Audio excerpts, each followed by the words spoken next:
Not once did you answer the question about genocide. Ek het gewag. Not you, not your pathetic people that came with you.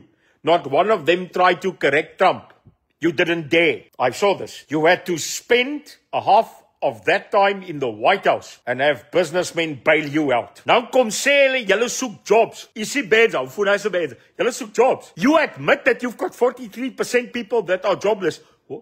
Did you tell him why? Het jy hom gesê hoekom? Jou leigat. Did you tell Donald Trump why we have 43% joblessness in this country? You didn't tell him why. You didn't tell him that the African National Congress in 30 years depleted, destroyed the economy of this country. That's why you don't have jobs.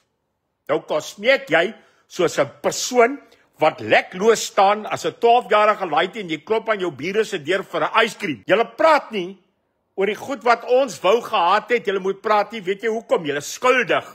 Julle wil nie openbaar met die mense praat nie. Julle wil agter gaan sit en julle wil julle kaphare gaan praat en julle kos vreet en hulle projects en hulle mooi praatjies. Die feit dat jy 2 keer donders wil Mandela.